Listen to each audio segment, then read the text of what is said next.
Hey guys, Main here, back again with another account review. I will say it's been a little bit of time since I've done an account review. I will say my job did get extremely busy, more so than I anticipated at the onset of me getting the job, getting the promotion, and moving into it. Not that I'm traveling a lot; it's just more so communication with various doctors' offices has taken a lot more time out of my day than I initially anticipated, which is a good thing. I mean, I do like what I'm doing, so it's very, very fun. So I want to get back into the throes of account reviews. I think there's 4, maybe 5 account reviews left to do. So we'll just jump into it. Hopefully I can get through these 5 in the next week or so, and you guys have some fun watching the last of the account reviews. So let's jump into it. Today we have Throne's account. I will say I'm also a little bit out of practice with Idleon because I don't play it as frequently, if at all, really. I play it maybe like 30 minutes every week.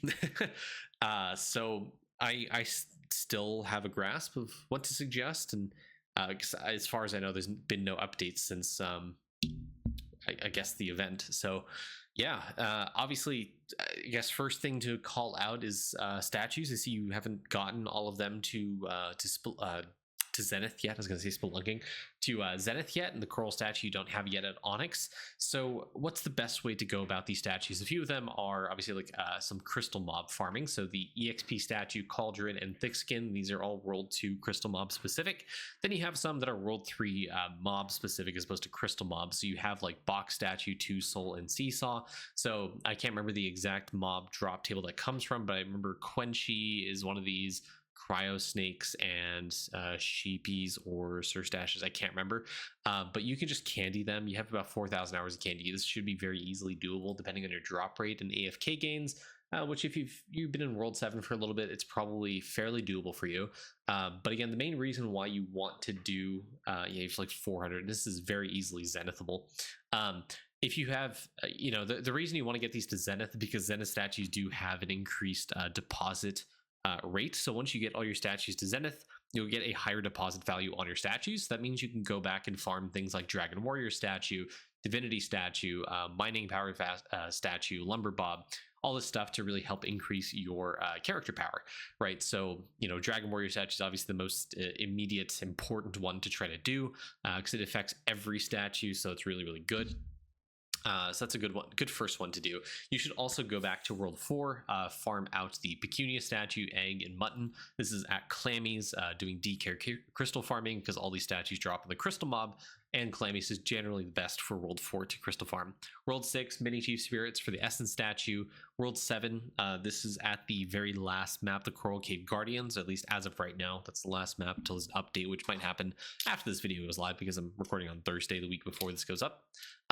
So yeah, currently World 7 at the Coral Cave Guardians map, the very last map of World 7, the far right map, the one behind the 6-player 1 billion portal lock, is the best place to farm this at Onyx. Same thing for Coral statue, but I mean the World 7 statues are also very, very hard to get at Zenith, and well, Onyx for this one, because getting this to Zenith is a pipe dream as of right now, until we get 10,000x drop rate or whatever. So yeah, that's generally what you want to do. I mean, you're kind of at the end of the Zenith statue grind. You just need to push a little bit more and finalize the statues. So not too bad, considering your drop rate and AFK gains. When it comes to stamps, I see you've gotten, I'd say, pretty decent exalted stamps. I don't have any complaints about the ones you've done. I mean, not like you can do anything about it, but if you were to get more exalted stamps, my priority would probably be, honestly, hold off on them. My natural inclination is like do little mining bag stamp and shopping bag stamp, but with the way candy clicking had been going, I suspect it's still kind of at a target for rebalance or nerf. So I don't know if actually getting more carry capacity for any of the skill specific resources is necessarily a good idea. Just more so Mason Jar, which you already have, is probably what you want to focus on, just naturally getting higher bags through the World 7 anvil, right? Candy clicking is not as important as it was back in the day. Sure, it has some value if you don't have a million bubbles just for tome, but outside of that, it's kind of dead. It's more so Cattle Cruck is taken over and using daily atoms to kind of reap the benefits of what candy clicking used to be. Now, sure, you can still candy click, don't get me wrong, to get like a few like extra good things. Like you could still candy click the base stat bubbles. You could candy click like Warrior's Rule, Archer Bust is Mage's Best. These are not linear bubbles. These do scale and decay. So, and with how much AFK and drop rate, AFK gain multi and drop rate multi we've gotten with like the Reliquarium name tag, 0.1% name tags, if those apply to you, you can realistically farm most mob materials outside of World 7 with candy. So Gmush is a great one to do. Again, do this on Deathbringer or DK, and you can get probably into like the 2, 3, 10,000 levels of bubbles for these, and that would have some appreciable impact on your character, because these multiply all the small bubbles here, which is a fairly good thing to do. So that might be something you want to do, actually, is potentially candy click that. Just obviously don't deposit it all to storage, otherwise it gets atomized. You just need a lot of material carry capacity, so that comes in the form of Mason Jar and Rucksack Prayer, if you can equip that.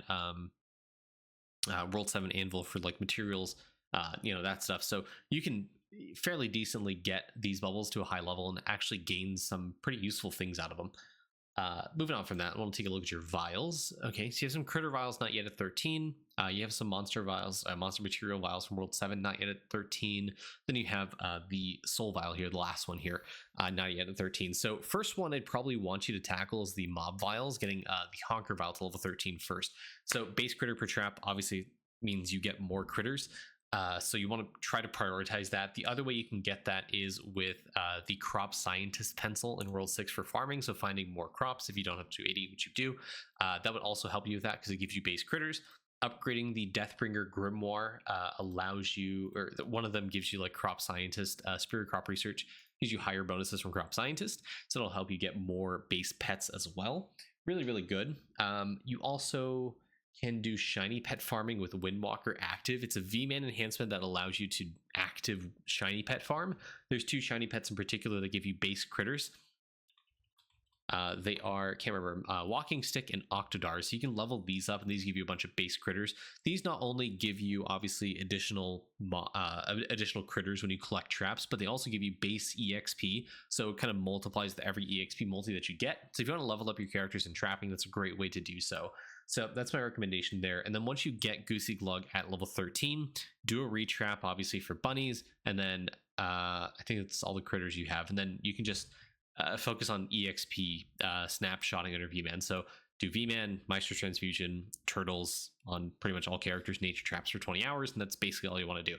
When it comes to the Soul Vial, the best way to increase, or rather get these vials to level 13, Refreshment and Octo Soda, is equipping Soulable Gum, trying to farm out higher Feasty statue level and Dragon Warrior statue level, obviously because this affects Feasty statue. And Soulable Gum is a food, so it's increased by food effect, which the largest increase of that is going to be the Zenith statue. Once you equip Soulable Gum, obviously depends on how high your worship wave is for those specific towers, but it's just a matter of time of collecting Soul Charge and collecting it for Breezy Battle and Puffer Blob. But these vials are like really easy to complete at level 13 if you haven't done so already. For EMC Earl, so the Wriggle Water, and also for Scale on Ice and Crab Mace, you kind of want to get 3D prints of this. Whether you can do it in a V-Man speedrun is possible for this, less possible for these two, not possible at all, rather. You just take a bare 3D print on the mob. You probably get a very low amount, but with how much 3D print multi we have nowadays, it's not that impossible to get these vials to 13 just by taking a print of it. So just do that, and then you should eventually get these vials to 13. When it comes to the scrolls, this is more of a time sink, but you could definitely get these vials here to level 13. What you want to do is try to consume about 2,499 of the second scroll for Spelunking. The reason you want to do that is because that's essentially a breakpoint for where that chapter gives you base Spelunking efficiency, and that is really, really good because that'll multiply with your all skill efficiency or Spelunking efficiency that you have. Now, the reason you do 2,499 is because that is exactly the number that is below the Spelunking EXP gain here. If you do 2,500, there is a chance that when you read the scroll that you'll get Spelunking EXP, and the more Spelunking EXP you get, the less efficiency you're going to be getting out of that read. So you want to target 2,499. Or if you want to, you can also do 24,999 of the first scroll, get a few levels of the total Spelunking efficiency and base Spelunking efficiency here, but I would not push this too high. getting this like level 500 or so is completely fine, but you get more base efficiency out of the second scroll than you do the first scroll. That's why you do 24.99 here. At most, you'll get around like 10, maybe 11 levels for each read of this, which you can do up to 8 per day. You can get 4 by base and then 4 more with the Rift Mastery for skills. Rift skill mastery, which you may or may not have yet, which you do. Oh, sorry. So you start off with 5, go up to 8 with the skill mastery. Sorry, my bad. Let's see. Oh, cool. Let's see. Cool. Kind of going all over the place, which I guess is fine. Let's see. Armor smithy, good. Don't have prehistoric set yet, so it's probably something you want to try to focus on. Getting this is going to allow you to get more spelunking experience and also potentially the next World 7 skill, since it seems to be that's what Lava's gearing up to do, is the second part of World 7. So kind of prepare yourself for that, because this should impact that skill and getting EXP for it, which may or may not be good. I'm assuming it's probably good for the new skill, just because that's one of the base mechanics of pretty much every skill out there. EXP in some fashion plays into the importance of the skill. So, you know, getting this right now would help you prep for future updates. So kind of a no-brainer. It's just, you know, increase your skill efficiency, your kill mobs better, get more damage with alchemy and such. That's probably what you want to focus on. So take some time, try to get that armor set completed, and trade that into the guy.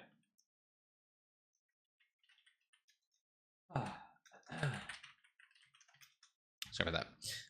Let's see. Cooking. All meals not yet at level 120. This kind of depends if you have Diamond Chef at yeah, you do have it Prismud. So I mean, these meals should be relatively easy for you to complete. I see you take like 1 ladle for this, 1 ladle for cabbage. So just go and level up your meals with ladles. Try to get them to 120. When you get further down the page into the World 6 meals, it becomes a little more impossible. So those kind of naturally have to rely on No Meal Left Behind. And I also want to double check something real quick. I don't know if this is taking into account blood marrow. Talents. Yeah, it is. Okay. I hope. So, I mean, just get your meals to a high level. Yeah, just use some ladles. A bunch of them are like 1 here. So you can definitely get those up to 120. Let's see. Sorry, I'm playing another idle game off on the right while I do the account review. It's called Synergism. Pretty much, it's pretty fun. Synergism.cc. It's a website. I don't know. I've just been hooked on it when I have time. Hooked on phonics, you know. Okay. I did want to circle back to shiny pet farming, because this is something you could do on your account. Trying to get your pets like level 15 at base, honestly, should be fairly easy with how much shiny pet multi you have. If you want to make this faster, you want to try to focus on trying to get more shiny pet multi, which is going to come in the form of the lamp here. Right here, World 4 stuff, shiny pet level up rate. This is only costing 11 wishes right now, which is fairly low, considering you get about 48, 49 per day. So you can honestly level this up probably a lot more and get a lot more shiny pet level up rate. I will say also the Zenith market is also a way to scale that. You get more lamp bonuses here. Obviously, this requires a lot of drop rate because you're going to be cluster farming, but this would give you more bonuses from lamp, which applies to that shiny pet level up rate, right? So fairly good source of that if you want to try to get your shiny pets up a few more levels. Cool. Okay. Hole. I guess we can gloss over the hole real quick. If you want more tome points, honestly, the hole is a great place to go. The mother lode, the hive, and the evertree, destroying more layers of that will allow you to get more tome points. Additionally, trying to get higher times in your gambit cavern, which, I mean, the numbers you have right now are fairly decent. This will allow you to get more points as well. And obviously more waves completed in bravery and justice and wisdom would also give you a little bit extra points as well. There's also power 10 of resources in the holes that would apply to well, harp, and jars. So getting more of these resources will also give you more points. Getting more sanctum clears, this gives you more drop rate. Getting more grotto clears, this also gives you more drop rate, class EXP damage. Along with the sanctum, obviously I could have forgot about those. So you could focus on that and try to get more points in that regard. Emperor 104, potential for more Emperor farming. Just kind of depends on your damage. I would highly recommend trying to equip damage boost foods that would apply to Cold Seeker bullets, regular bullets, the red Choco food from the Valen Slimes event from last year. Let's see what else. Golden kebabs, obviously. Golden grilled cheese sandwiches for the all stat percent gives you a bunch of damage as well. All those together would allow you to push higher Emperor showdowns, and I would honestly do this on your Arcane Cultist, just because that top platform is a fairly short platform, allows the skulls to bounce a lot. It just kind of multiplies and stacks up the damage pretty heavily on Arcane Cultist, which is why Arcane Cultist is generally the best for pushing Emperor battles. Beanstock, this is probably something you want to come back to. Try to get Beanstock completed, getting 1 million of the golden food that you have. So getting 1 million golden kebabs. This comes from World 2 Coliseum and I believe World 6 Coliseum, doing this on EC. There's got to be guides somewhere floating around where you can do that. I can't fully remember. World 1 gold food crystal farming here. World 4 gold food crystal farming. World 3 gold food crystal farming here. World 5 here, you got that completed. This is World 1 Coliseum and I believe World 5 as well. Golden Peanuts, just a crafting recipe. Remember the whole click, hold, tab out method for crafting on PC. Is very, very good, very, very strong. Highly recommended if you're trying to complete this challenge. And then Butter Bars is, candying butterflies in World 2, that catching node to help you get that completed. Let's see. Farming. Exotic Market, this is probably from January 7th. So I don't know if this is the current rotation. I don't believe so. But I think people in the Discord, so long as they stay active, my community will seem to be keeping up with the exotic market recommendation that I had started before I essentially stopped playing. So you can always join the Discord, or I want to say probably Griffey's Discord is probably a good resource for that. If not, Last Resort main Discord. This honestly a constant meme, at least it was when I was playing Idleon, that the main Discord is only somewhat helpful. So you could go there, potentially get an answer, potentially not, I don't know. But Griffey's community is also generally speaking pretty helpful, so you can go to them for advice about the exotic market. Who knows? If not, you can always ask some of the end gamers if they're still around. So people like Tim, like Giggles, let's see, who else? Arlong's probably still playing. Various other people. Honestly, I'm not sure who's still in the community, but those names I think are pretty consistent. You can kind of rely on them advice. Please don't ping them, but if they're there, absorb some wisdom for them while you can. Okay, Thrones, I think I've given you a lot to focus on, so hopefully we have a little bit of a grasp of what to tackle next, assuming you still play Idleon, that is.